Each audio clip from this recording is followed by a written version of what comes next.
Assalamualaikum warahmatullahi wabarakatuh. Amal baik manusia yang dilakukan siapapun selama bertahun-tahun, siang malam, tetap tidak dapat menjamin masuk surga bagi hamba. Mengapa demikian? Berikut ini kisah hamba beribadah bertahun-tahun tapi tidak diterima amalnya. Saksikan setelah yang satu ini. Namun sebelum itu, klik subscribe dan gambar lonceng untuk mengetahui video-video menarik berikutnya. Like dan share ke semua media sosial yang kalian punya.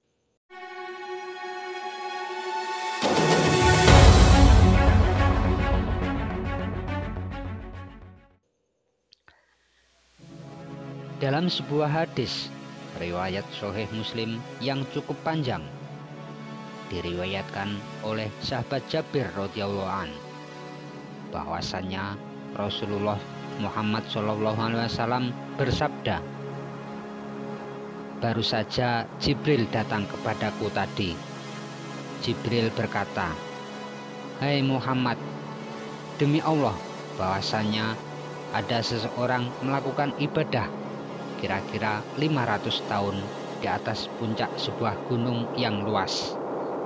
Panjangnya 30 kali 30 hasta dan lautan yang mengalir di sekitarnya seluas 4000 farsah dari setiap penjuru.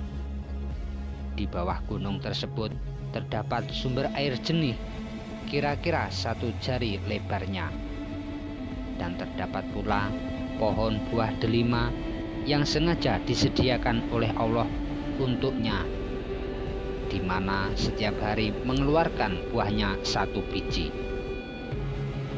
Setiap sore sesudah berwudu, buah tersebut diambil dan dimakan.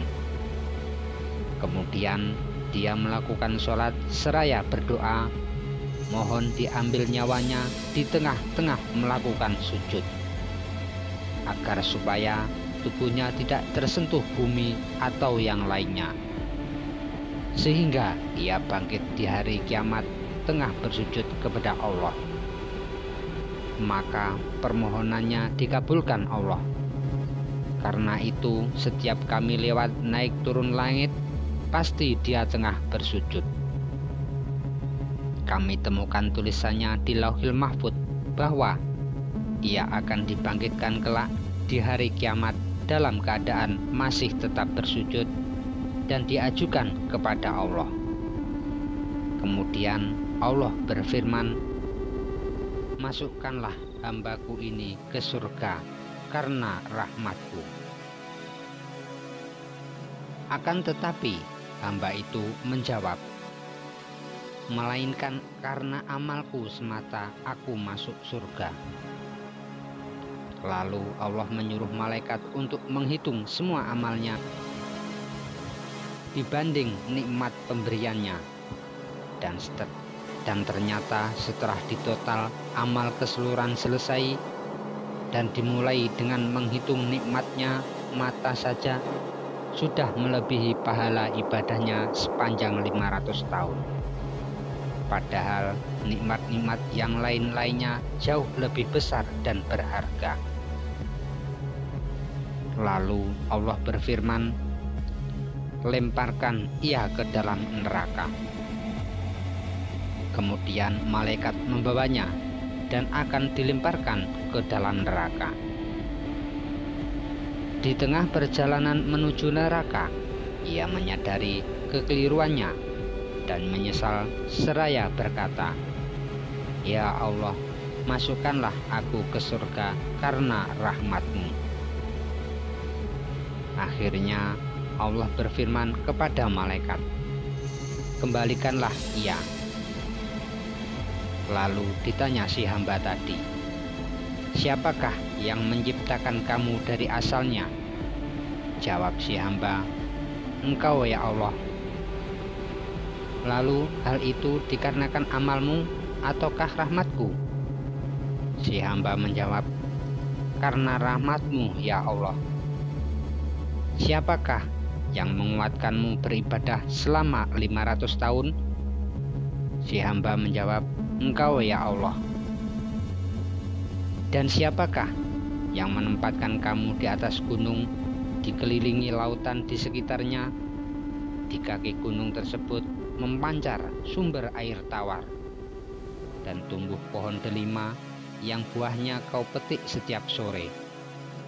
Padahal menurut hukum adat, delima hanya berubah sekali dalam setahun. Lalu kau minta mati dalam keadaan bersujud. Siapa yang melakukan itu semua? Si hamba tadi menjawab, Engkau ya Allah. Kemudian Allah berfirman, maka sadarlah kamu bahwa itu semua adalah semata karena rahmatku. Dan sekarang aku masukkan kamu ke surga semata karena rahmatku. Kemudian malaikat Jibril berkata, segala-galanya di dalam ini, segala-galanya di alam ini bisa terjadi. Semua hanya karena rahmat Allah semata.